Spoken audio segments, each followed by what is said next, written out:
horse. Huh? Taurus horse. Taurus horse. Say Taurus that horse. 5 times fast.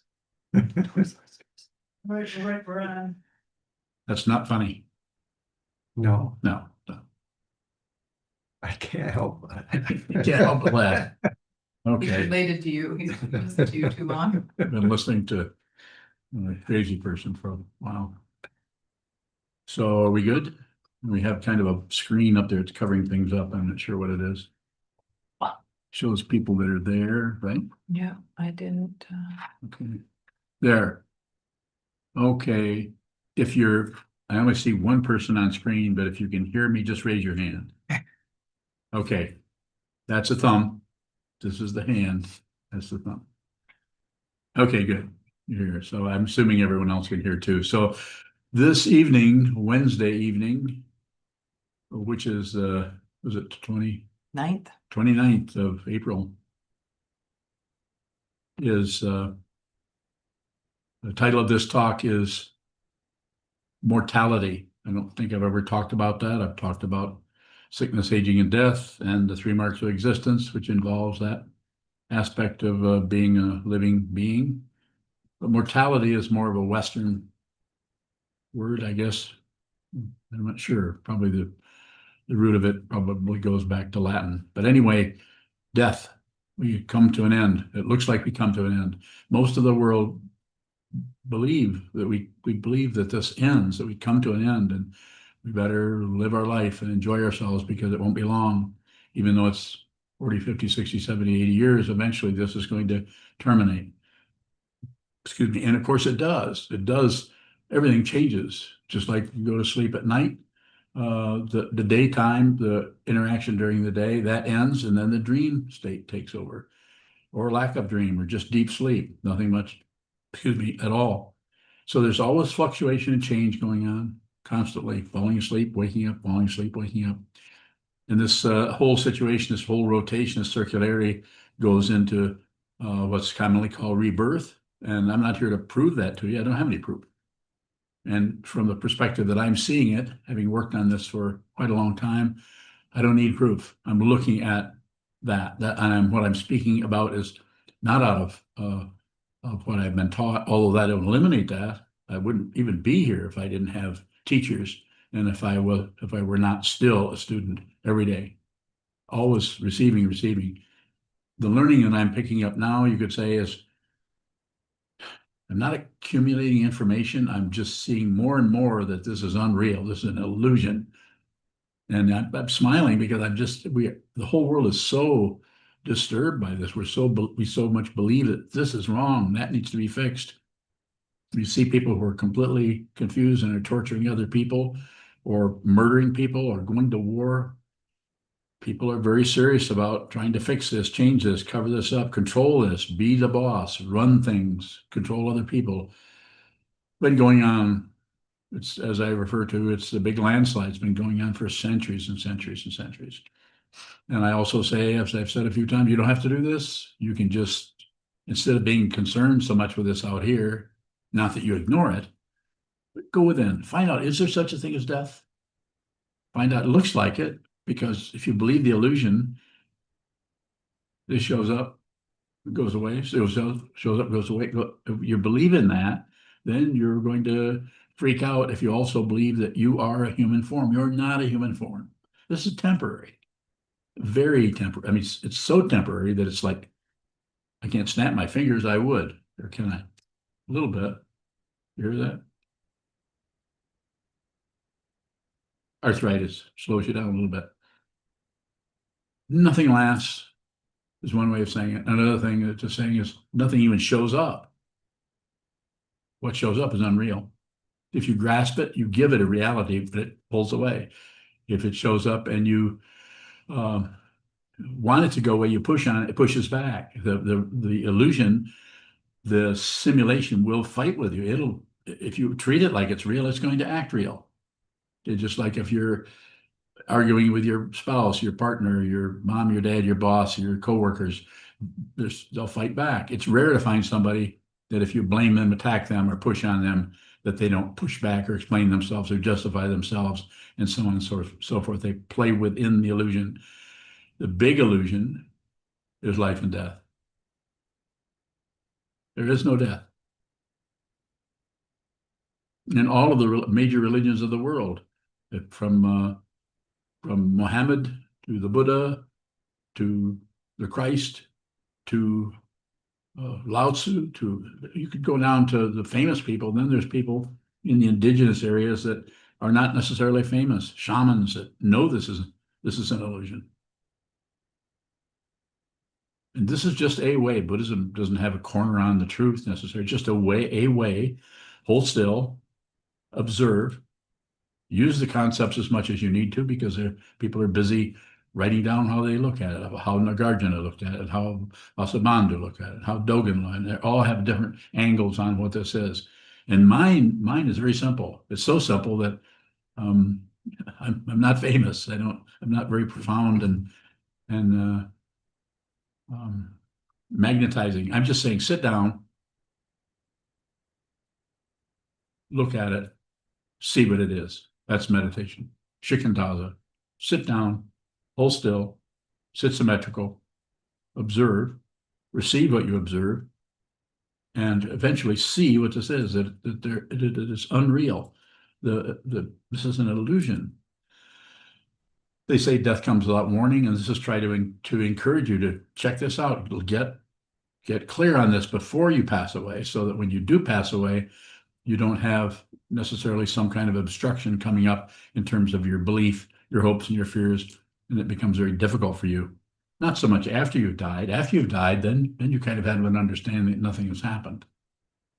But you can still be attached to your belief in structures and opinions and so on. You can still have a church to go to, even though it's an imaginary church. You'll create that imaginary church in order to give you a reference point. Should you do that? You can do whatever you want. It's your path, it's your life. This is the direction you need to go, not out in terms of believing Buddhism, believing Christianity, believing Judaism, believing Taoism. Don't believe anything. Don't ignore it. You can look at it, but see that there is no mortality. It's an illusion, and it frightens people. Frightens them into functioning in a way that if they were clear about this, they would not function in such a crazy, controlling, blaming, concluding kind of way. They would just receive this incredible life as it is. It's just a really strong, solid illusion. This is very convincing. We have nerve endings. We're here. We think we're here, but nothing actually happens. Death is not an occurrence in reality. It is an occurrence in the illusion. It's the illusion changes its gears. It stops being a physical, biological situation and goes into being an ethereal situation, which there could still be a body there. It's just that the body is not limited by gravity. It can actually fly. It can take off through the air.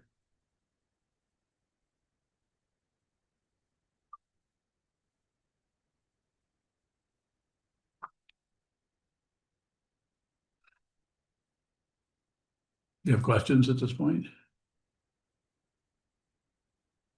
Shui Wu bowing.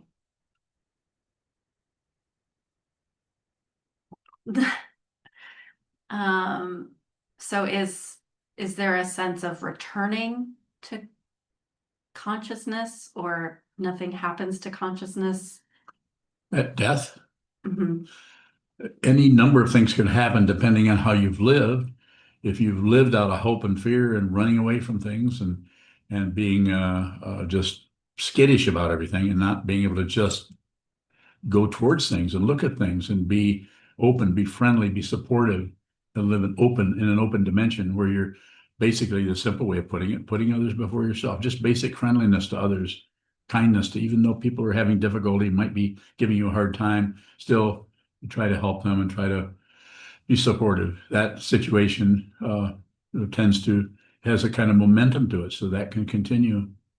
But if you're tightened up and greedy and selfish and fear-based and controlling, and you pass away, then there's a possibility. I'm not guaranteeing it. I'm not saying this will happen. I'm saying there's probably going to be some difficulties happening there. Because you don't have the so-called protection of the solid, believable human form, and you may be more susceptible to all kinds of energy that's happening in what's commonly referred to as the intermediate state, or that area between lifetimes that is just consciousness. It could be, and probably is, full of every kind of disembodied form, or a form that maybe has never had a physical form. There are whole countless beings who have never been physically incarnated, who are beings. And when you pass away, you'll see that if you have the openness, and if you aren't still reinforcing your belief, because whatever's happening in your thought process now that stabilizes you and gives you a certain kind of life with opinions, ideas, conclusions, hopes, and fears, and you pass away without any mind training at all, it's likely, I can't be positive about it, I'm not condemning anybody to anything, but it's likely that that will continue as a protection more. Shui Wu bowing, what is the luminosity that comes out of the body that the Bardo talks about?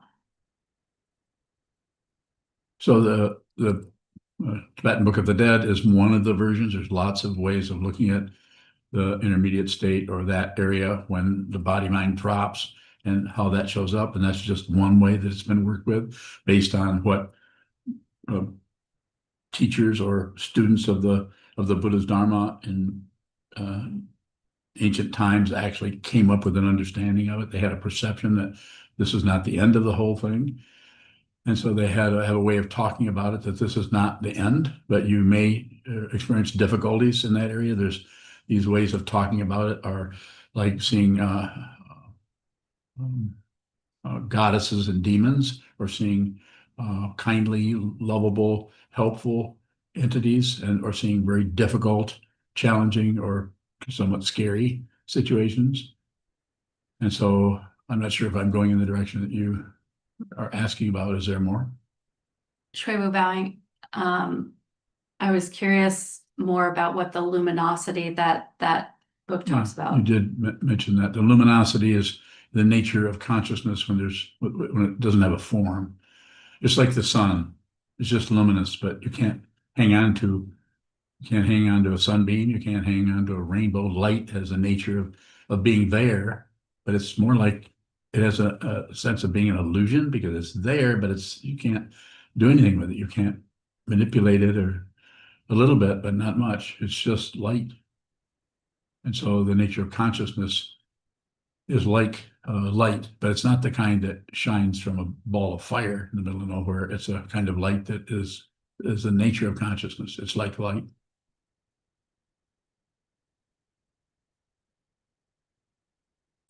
Shui Wu bowing, if you were with someone who was dying and they were afraid, is there an explanation that would be comforting? It's possible. Somewhat depends on if the person's had any mind training at all, if they've ever sat down and just watched their mind come and go, so you get a feeling that this is something is suspect here. This is not real, because sometimes we feel really good, sometimes we don't feel so good, and it keeps going, and yet that which is observing that is not doing anything. It's like this, you suddenly, if you started to understand that your true nature is kind of like the sky, nothing happens to the sky, but things happen in the sky. Thoughts, emotions, feelings, memories, hopes, fears, and so on. So there's no specific formula for helping someone who's passing away, but just the idea of just be with them. You could pray for them, and you would do that out of your tradition, however that would show up, or possibly if they were practicing as say if they were agnostic or didn't have any particular beliefs, then you may come out of your belief towards them. It's possible. Or you may, if they are just getting ready to pass, you might say, you're going to be fine. Nothing's going to happen. It's just a transition, like going to sleep. You might calm them down if they say, I don't want to go, and say, yeah, well, of course you're not going to want to go, because it looks like it's coming to an end, and it's not. And if you can't say that unless you actually see it. I'm not talking about believing it. I don't believe what I'm saying. I'm looking at it. It's like I'm looking at this.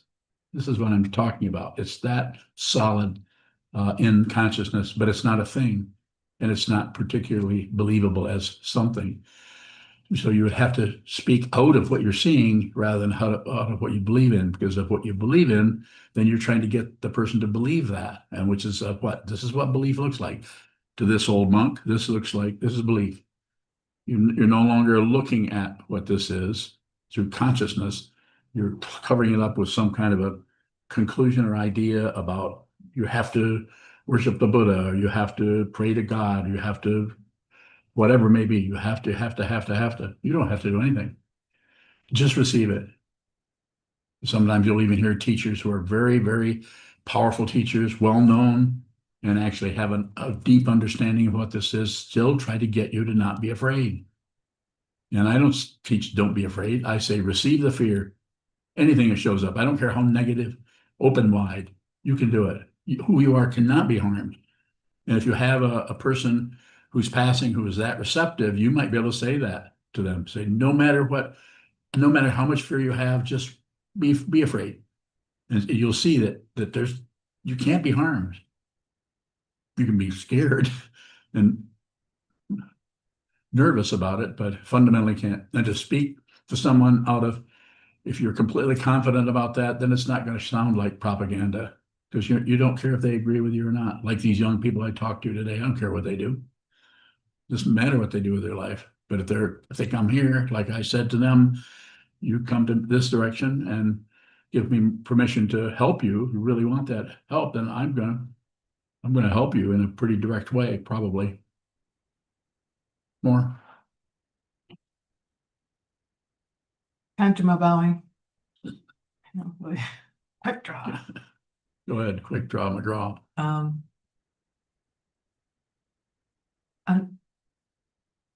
how do we, is there anything more we can do to acknowledge and prepare for our own death? Meditation. I'm sit down, hold still, and watch the movement of the mind. And there's other things you can do. You might be drawn to doing mantra practice, which is a way of working with the mind stream that softens everything up and tunes you into an expression that is not about controlling, but it's om ahom, those kinds of things, or possibly prayer, those kinds of things. And then sitting meditation, excuse me, working with dreams, recording your dreams, being aware of your dream state. That's an area of consciousness that's important to look at. We've done whole programs here where we work with dreams, but you can do it on your own. Keep a dream journal, and you don't necessarily have to try to promote something in there, but just be aware of the dreams and just notice the symbols. You don't have to have you start dreaming about a fish in a yellow basket. Doesn't mean you have to look that up in a dream book. I'm not talking about that. I'm saying it's just awareness. It's not what the awareness is about. Just so that is a way of working with awareness when you're disembodied in the dream, because eventually you're just going to go into that dream area without a physical form, and your dreaming is going to be quite outrageous. You'll notice that then you're in a position where it's like lucid dreaming, where you can actually direct the dream. If you were to pass away right now, there's no time there, so I'm going to use the image of time. If you were to pass away right now, immediately you would be at the mercy of your thought patterns. If you're afraid and you start thinking about dragons are chasing you, they're going to show up. And if you start thinking about Jesus or Buddha or Zoroaster or anything, you think of something, it will show up. It's going to, because you produce it, because thought does that. Your thoughts will produce that, just like the way we feel right now. We generate our own difficulty just by thinking about things. We worry. So, but there is no such thing as death. Nothing comes to an end. Nothing valuable, nothing fundamentally, ultimately valuable, like consciousness only. Your Buddha nature cannot come to an end because it doesn't begin. Nothing sleeps anywhere. It just looks like it and it acts like it in the illusion. It covers up, goes to sleep, and then it wakes back up in the illusion. But that which is real never sleeps. Go ahead. Condroma bowing, does consciousness leave the body, or does Leave. the body stop clinging to consciousness? I would say there's nothing left for it to attach to. So the body is gone. So it's gone back into the elements. It started to disappear back into the earth, back into water, fire, air. It's just going back to what it's fundamentally made of, which is, I understand, is mostly water.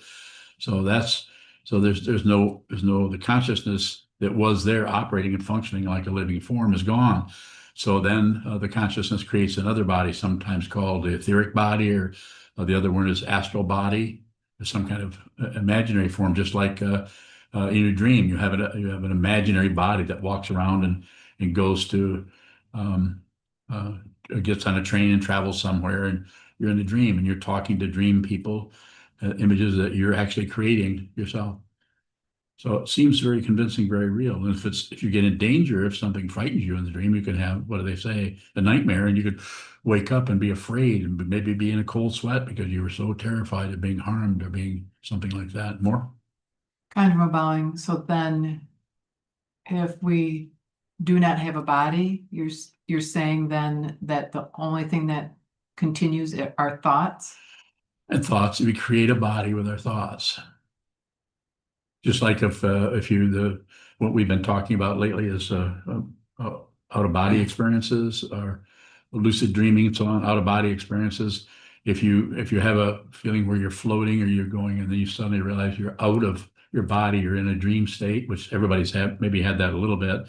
And there's even teachings that we've talked about that I've been practicing this and off and on for many years. I had my first out of body experience in the 1960s, where I realized I wasn't an actual body. And so, but you create, and when you realize that, unless you have some mind training, you could get freaked out to know that you can't really stop your thoughts, and your thoughts might generate any number of dragons and angels. More? Condroma bowing, so what are we doing now on the cushion or off the cushion with studying Dharma? Studying Dharma, you're slowly over time beginning to see that whatever shows up is unreal. Whatever goes away is unreal. Nothing actually happens. And nothing happens again and again and again. Nothing happens. Nothing happens. And that it happens again and again gives you the illusion. One is nothing happens, but it looks like it does in space. And then it does again and again and again, which creates the other illusion, which is time. It looks like this happened and that happened, but you can't, if you remember what you were doing an hour ago, that's not real. You might as well be imagining what you're going to be doing an hour from now. Those are not separate from each other. They're both the then in the past and the then in the present, the two thens. They're unreal. And if you see that that's unreal, you see that even this, there is no now. Some teachers say, be in the now. Try to get you to do something. I try to get you to do something too. I say, just observe. Whatever shows up, just look at it. Come to no conclusion. And the way you do that is you see how you keep grasping, you're coming to a conclusion and pushing, shutting it. You'll do the same thing when the so-called mortality comes knocking at your door. And it's time for you to leave this, what is a fancy word, mortal coil. I'll do anything to not say you're going to die. It's the mortal coil you're leaving, my friend. Oh, death comes without warning. This body will be a corpse. At that time, the Dharma, or the truth, not just the Buddha's Dharma, but the truth will be my only help. And what is the truth? Nothing happens. What is the truth? There are no separate beings. What is the truth? There's just consciousness only. What is the truth? Even consciousness misses a point because it's a concept. It's beyond that. And even to say beyond, no, it's not beyond because there's no space. But we need, if we're trapped in this illusion, we believe this and we think there's a right and a wrong. And we think that somebody shouldn't be doing that. And we need to do more of this. We need to have less and more. We're constantly materialists, always pushing and pulling and shutting down. This doesn't mean you don't have to have a job. We live in an environment where the incredible community is supportive or not supportive. our community sometimes is not so supportive, so we just do the best we can to work with it as long as you're in the illusion. But when you pass, when you begin to see what this is, you realize that this is not going to last in the illusion. And if you have another way of saying it, if you have intense passion, aggression, ignorance you've not dealt with in this life, then there's a possibility that you will pass away. And then because you can't get what you want in the intermediate state, you'll find another.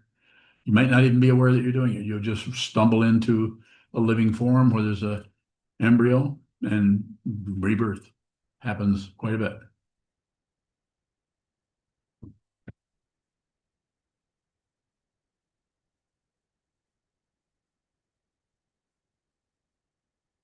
Conjure bowing.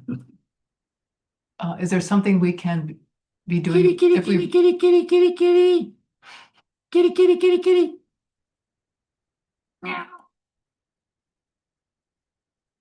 What a cute kitty. Is that the kitty's butt? No, that's not. I'm sorry.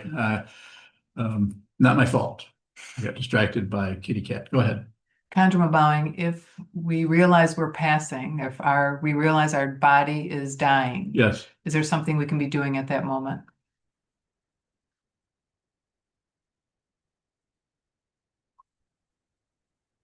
The only same thing I'm always saying, just be aware and watch what happens. Watch it come apart.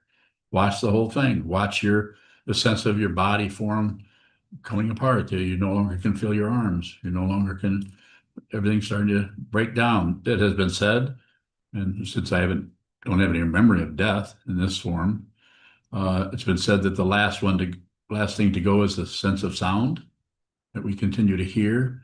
This quite often happens to people who have NDEs, near-death experience, on the operating table. Somehow they die and they're gone for 20 minutes or something. Quite often the consciousness goes up above and they look down and see people operating on them and so on. And it seems pretty ordinary. Like, what's the big deal? You know, I'm fine. I'm down there on the table, but I'm fine. So that near death quite often can change people's lives, just like the out of body experience, of astral projection, or leaving the body and having some kind of experiences that are where you're completely awake. You're not trapped in a dream and believing it. You're actually have so much objectivity. You see that you're actually not trapped in a biological form anymore. Conjure bowing, how can we accompany someone after they have died? I'm thinking of your death. What should we do for you? I don't know. That's up to you. My inclination would be to read. Miss me and feel sorry. Your inclination would be to what? To read sutras. Study to, them. Yeah, you could do that. Practice by sitting You and could do that. Do observing, conventional things that we do with anybody who passes. chanting. You could do that. The idea is not because I'm so important, but what I'm pointing at is consciousness. Is your consciousness. And I always say, as I did to these 16, 17-year-olds that were sitting here today from Gold Lake schools, when we talked about this, and when they had the opportunity, I said, the most important thing you can do is go within. It doesn't matter whether you're a Christian or a Jew, or it doesn't matter who you are, you don't have to become a Buddhist. You don't ever have to study Buddhism. Just find out who you are. Don't leave that up to me or anybody else. You find out who you are. You may need the support of a mentor, of a helper, of a teacher. You may need a guru. You may need a really strong connection with the teaching person, because an ego does not want to be seen. And if it can find some way to establish some kind of residence in the cage or the prison or the fortress of ego, it's going to maintain it and it's going to fight for it. We know some people in the world, famous people, who have an incredibly powerful fortress, and even it's so powerful that they need to even build even bigger ones and gold plate them. Not wrong. It's just the way confusion shows up, to be extremely greedy and powerful and want to manipulate and control things, up to and including threaten people's lives and murder them and so on. Yes, Conjure bowing, is there anything we can do to not keep the consciousness here? And is that a risk at all by not wanting to give up our loved one? Not wanting our loved one to die, but yet they've died? just observe that, observe what feelings come up. Everything you feel is totally appropriate. It's dependently risen. It was not like, don't feel that way or stop being afraid. No, anything that shows up, if you listen to what I'm saying, I'm just saying, just receive it, no matter how bad it feels. Don't leave or abandon what shows up. This incredible generosity of consciousness giving you consciousness is giving you the reality that you are looking for. If you are searching for the truth, it's giving it to you. But if it doesn't taste good, we want to stop it. No, that's not the truth I want. I want my own little truth that supports what? Ego. So go within. If you go within, that is the only way that I know of you will see the truth that this is unreal. There's nothing to accomplish. Nothing actually occurs. If you think that it does, then you just, to the degree that you grasp it, belief in it, push it away, struggle with it, try to get rid of it, try to let go of it. That's a big one. Just let go. I don't teach just let go. I say, look at how you hang on. Because if you just let go, ego will come in and use that as an accomplishment and get a merit badge for, well, I just let go. I'm just letting go. I used to hang on really tight, but now I just let go. This is just a highly elevated form of narcissism. It's better than that. It's worse than that. It's better because you're completely liberated. Nothing happens. And it's worse because up until the time that shows up, it can be painful. It can be threatening.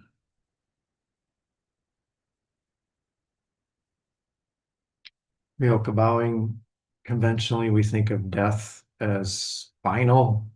Is there something helpful to look at in that finality of the body dropping?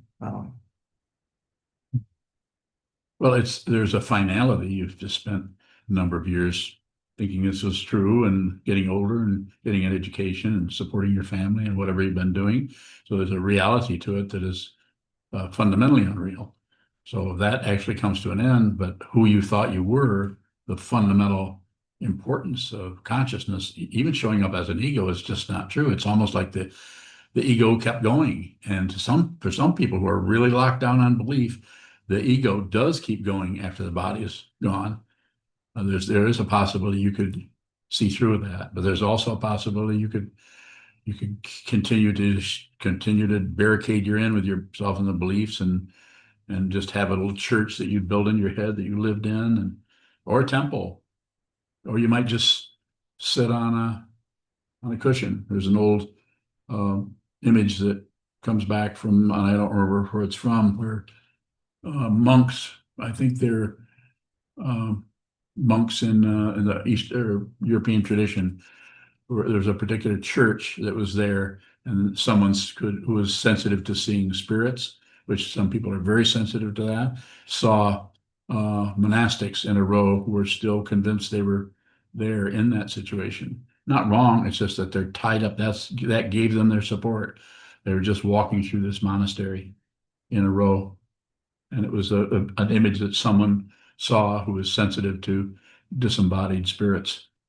Not wrong. It's just, and we're not saying that would last forever because there is no time there. But from the point of view of time, it could last 100 years. From the point of view of time, it could last 10 more minutes, and then those who were there would realize what that was and wake up from it. Nothing sleeps. It just takes naps. Evelyn? Yes. Yoga bowing, what does the vow show us at death? If we receive the vow to save all beings. It just that is the kind of energy that would take you right beyond that boundary that is so convincing. You just keep going. It has been said that if you have a vow to be with all things and save all beings, that death is just it's just an interim kind of situation, that you will come back into this realm, or you might function in that way in the intermediate state. You might be a guide in that state. You might actually be reincarnated as another kind of being, not necessarily physical. All of those are possible. Anything you can think up is possible, because it's just about thought. And thought, you can do anything with thought. The interesting thing about thought is that if you think you're a solid separate being who's operating out of hope and fear, your thoughts will control you, and you'll have the illusion that you're controlling them, but they're controlling you. But if you realize that thoughts are unreal, then you can do anything with thought. You can be anything. You can actually shift gears all over with your emotions and everything. It's very possible. You're no longer a prisoner of how you feel. And that's my way of saying it. You won't care how you feel.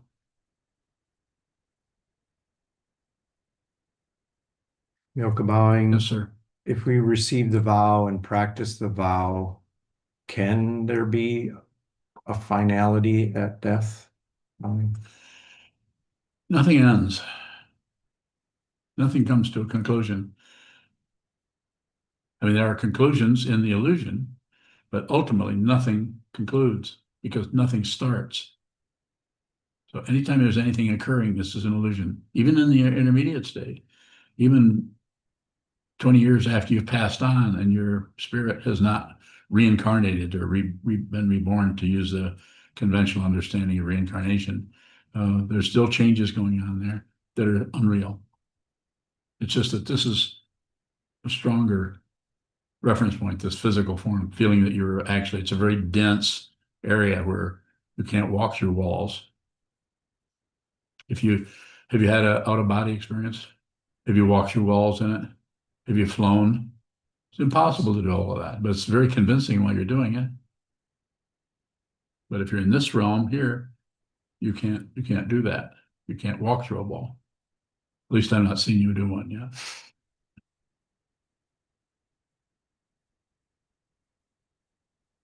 Conjure bowing, you say that you encourage disembodied spirits to go to the light. Yes. What are you doing when you're encouraging them to go into the light? So when I do work with, usually with Unyo, but with other people too, who have the ability, are mediumistic and have the ability to, are more porous and have the ability to see more deeply into consciousness, where there are aspects of consciousness that function and look like, I don't know what they are, but they look like they're disembodied spirits or consciousnesses that no longer have bodies, or maybe have never had bodies.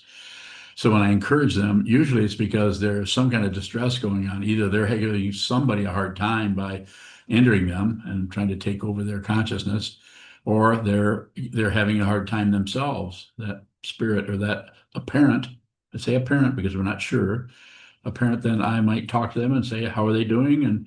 And be friendly with them. Quite often they can be very rough and get out of here. I don't want to talk to you, go away. And I'm pretty persistent about it and say, well, let's just talk for a minute and then I'll let you go. So, and usually they're amenable to that. Well, what do you want? Say, we're just wondering how you're doing. Well, I'm feeling terrible. And I'm just repeating some things I've heard from coming out of not only just Unyo's voice, speaking on behalf of the consciousness that's speaking through her. So I'm not asking you to believe any of this. It's just something I've been very interested in for a long, long time. So when I'm saying to come back to your question, they're struggling, then I just use that. This just started showing up many, many years ago. I would say, look up. What do you see? Quite often, not every time, but countless times. Occasionally it doesn't happen, but countless times. If they do that, if they look up, they might start by saying nothing. And I say, what's in the center of nothing? What's right in the center of that? And then slowly forms will start there. And they might say something like, well, I see somebody there. Well, who do you see?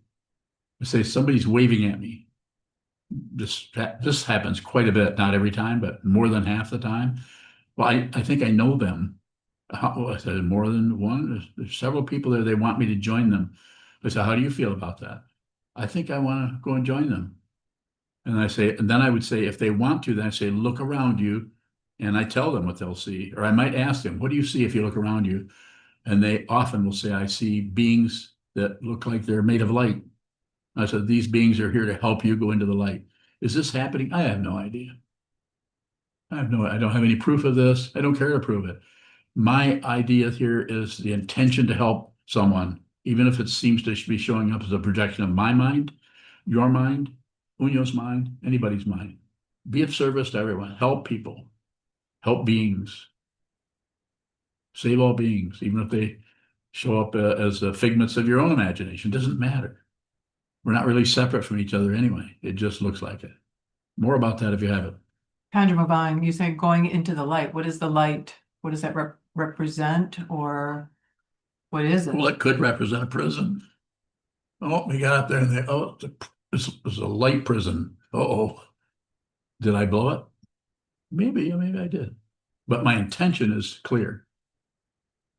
But what happens, I don't know what karma is going in that direction.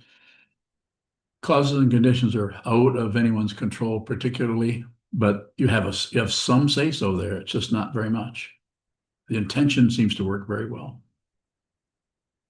It looks like there's a quality of another form that is very similar to the living situation that we're in. Because quite often people see their friends and relatives, and that's just more illusion. It's just in a more not a physical state. So if they're really suffering, that's probably a better place for them to be there than in the darkness, fighting with demons, which quite often they are. Or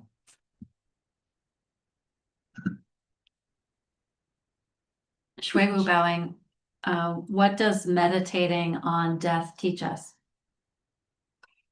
also to meditate on impermanence or sickness, aging, death is just to see that whatever's showing up here in the illusion does not last. And it's to see that it's showing up, it's temporary, and it's coming to an end. So even though we're quite in love with our life and we don't want it to go away, that's not something we have to cover up with a bunch of ideas about it, but just to meditate on it. So my way of teaching that is if it shows up, then you can contemplate it or meditate on it. But the main teaching that I encourage is hold still and watch what the mind produces, watch what moves in the mind, what moves outside the windows of the building. Observe, observe, observe, receive, receive, receive.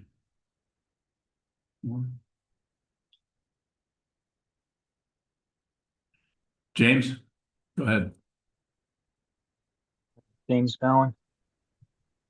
There's techniques for throwing karma, like preparing for death, and then techniques for trying to reach enlightenment in the bardo. When do you think those practices should start in someone's life? They should start when you think they should. It's up to you. I don't teach And those. Wait a minute. I don't teach those, but I'm not against it. I would say if you meet a teacher that can show you a mentor, a Tibetan Lama who can teach you about working with the Bardo states, and I'm familiar with those. I've studied those Bardo states, not just the Trungpa Rinpoche and Francesca Fremantle version, but the W.Y. Evans once, which goes back even further, translations of the Bardo Todo. So, I mean, and there are other dynamics, other teachings, and I would say if you feel moved to go that direction, then perhaps that's what you need to do. I just don't teach it. okay, James Bowen. There's also the techniques for Pure Land, and then there's the techniques where the students do practices for the benefit of the dead person. Do you Okay. think those techniques should be, do you think those techniques would be helpful for the Yes. Sangha to do when you Yeah. die? Yeah. Yes. Yes. Yes. I've someone just recently I'm not going to say something about it because it's private information, but a student of mine just had someone close to them pass away last night, as a matter of fact. And so the idea there is to relate to that person where they're at. If the person's a Christian, you don't necessarily want to talk to them about Buddhism. You might want to just talk to them, or if they've already passed, then you might want to pray for them. Or you might want to practice your own practices in the different ways of working with, praying for, supplicating for the benefit of others, that someone is happy, that they're safe, that they are healthy. Even if they're passed on, there's still such a thing as being healthy. So there's techniques for actually doing that. Sometimes different forms of deity yoga. White Tara is one of them, green Tara.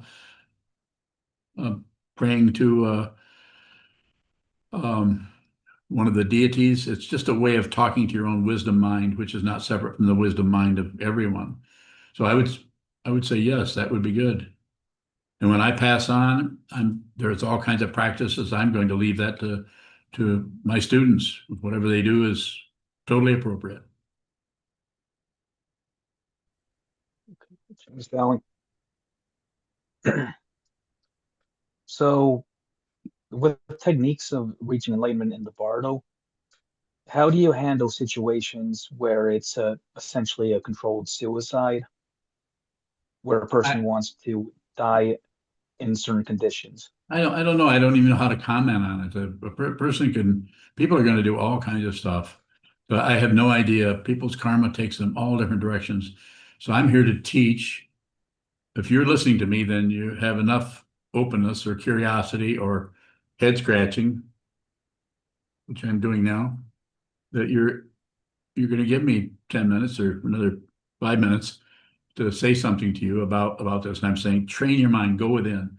All these other things, the Pure Land School or any kind of supplication or any kind of practices may be situationally very valuable. We should do some of those. This is why we chant the sutras.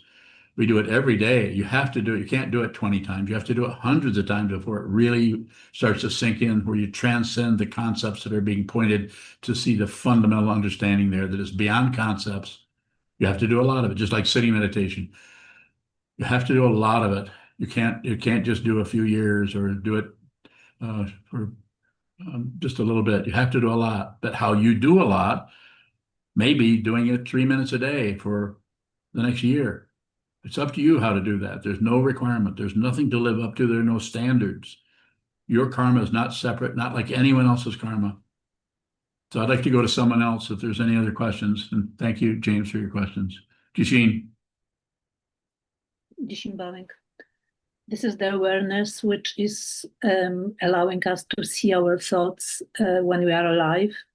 Is the same awareness available when we die in the Bardo? Well, it's probably going to be quite similar, but since you've spent a lot of time looking at the nature of these, when the body mind collapses, you're going to have a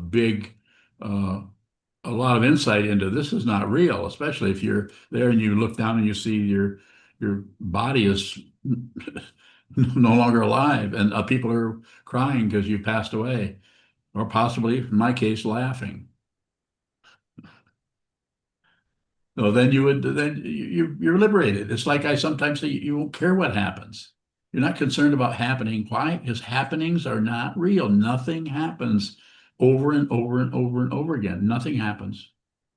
Again, it's just not real. It's an incredibly powerful illusion that we use the body-mind complex, which is unreal, to substantiate, reify, and validate because we feel this way. Not true. Who you are is completely beyond time. It's not limited by a body. It's not limited, but it is if you keep thinking that you're just the body and how you feel is so important. I'm not saying you don't feel the pain. You might feel it even more intensely because you're not trying to cover it up. And this doesn't mean you don't take ibuprofen if you need it. Not ridiculous, but it's just that you don't take real seriously how you're feeling about anything or how you're thinking or what your mind is doing. You are no longer afflicted by your emotions and your karma that has been chasing you for whatever, in my case, 85 years. Not concerned with that. Had a real young person, probably 16, 17-year-old today. What did she ask me about enlightenment? Are you enlightened? She asked me if I was enlightened. What did I say? You can't remember either. It wasn't a yes or a no. Uh-oh. It was one of those vague kind of Zen-y questions. Huh? Did I speak in Sanskrit or something? No. Well, what did I say? I can't remember if that's when you were talking about belief, no disbelief. Might have been, because they were trying to find about what do we believe, and I was saying this is belief. As soon as you believe anything, no matter what it is, no matter how profound and vast, you believe it, you've stopped investigating and you've settled for a particular state. And if you settle for any state, this is the very nature of confusion. There is no state. And so sending people into the light, there's probably going to be a lot of things up there that are more enticing than the light, the beings in the light. But it's a level. The things tend to have not a definite level, but there seems to be a level quality to things. Just like there's levels as you're waking up in the morning, you have a area that's kind of a state that you go into where you're not quite awake, but you're in bed, you're in the room, but there's some kind of a level of consciousness. Just like when you're falling asleep, there's a little bit of a level. You might not know the exact time you fall asleep, but you can feel that you're getting drowsy, that you're going in and out of, you're starting to dream while you're still awake. You have that experience? Hmm.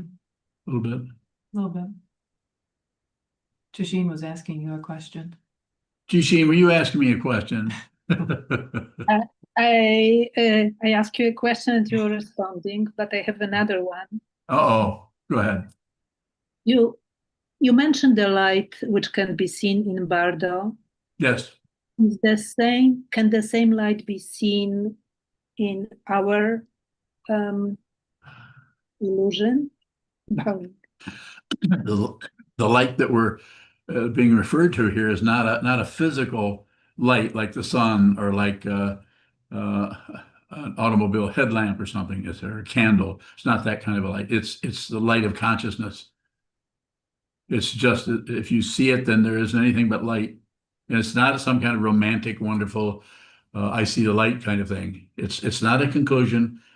It's not a goal. It's not enlightenment, even though the word light is in that word. It's not that.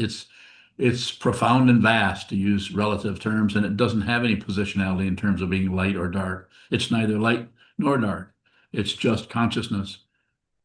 And a light is a way of talking about it. But it's not physical light.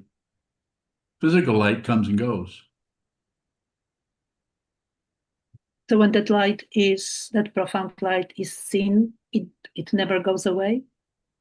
Well, you don't actually see it. You are that. You're not separate from that. So it can't, something you're not separate from, you are that. It can't go away. And also you can't actually see it. So that's why there's no accomplishment. You are not going to feel like you've somehow got somewhere. There's nowhere to get. There's just this.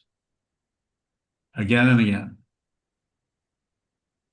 Anyone else there with a question who is totally chomping at the bit, so to speak? Go ahead, Jalen.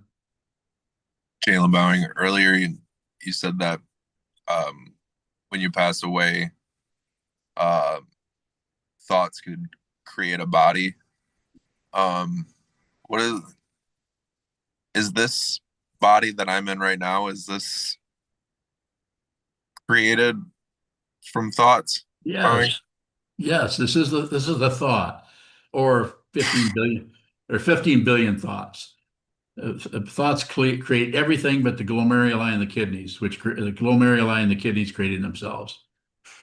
That's my attempt at transcendental humor. It's not working very good, because then you'd have to have a transcendental snicker, which of course you couldn't hear, because it would be, is that right? Beyond form. I would say to contemplate that, Jalen, for you or for anyone, to just contemplate how thoughts about something, if we push on them or pull on them or do anything with the thoughts, they tend to create other aspects that have thoughts wrapped around them that create a kind of reality that is believable. And this is even more powerful. It's powerful in the intermediate state. It's powerful in dreams. If you're dreaming something and you're having thoughts in the dream, they can create outrageous situations that seem so believable. Like it's okay for a camel to have wheels on its feet. In the dream, it's fine. There's another camel with wheels on its feet.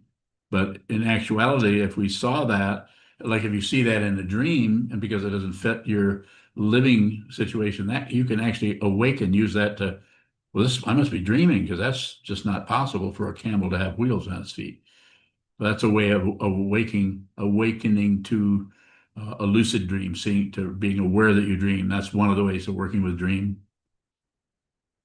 Notice anything that's just bizarre and unreal, because quite often we just believe it because we're so wrapped up in believing everything that shows up as being real. Jalen Bowing, thank you. You're welcome. I'll take one question from someone who has not asked a question. And if we don't have that, then we will sign off and I will leave. But I'll be back. Anyone other than James? No questions, huh? Too long, no questions? Okay. Jen Ziegler? No questions? Does your kitty cat have any questions? I don't think so. She hasn't communicated that. Okay, well, tell her I said meow. I will. Okay. Okay, I guess we're good. Thank you, thank you, thank you. We'll stand and dedicate the merit. 7 o'clock anyway, so it's time to do something else.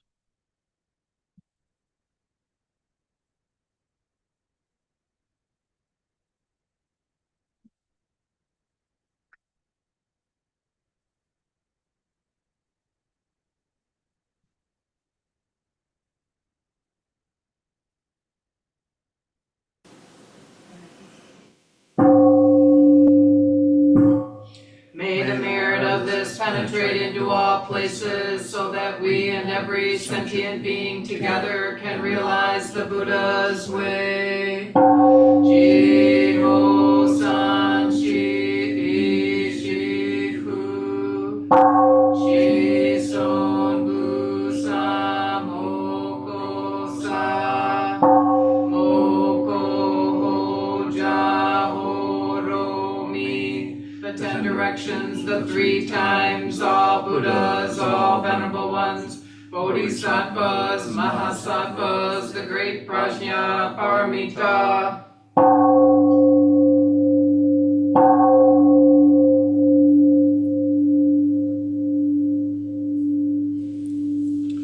Thank you, all of you, for coming and attending this Dharma talk, for your questions, and take care of yourself.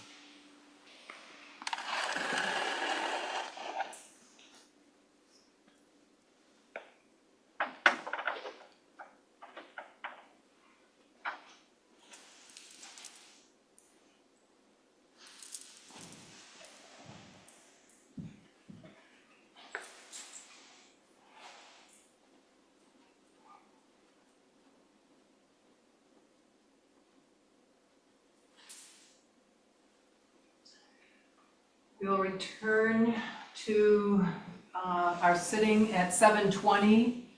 In the meantime, we'll reset the Zendo for evening service, which will start at 7:40.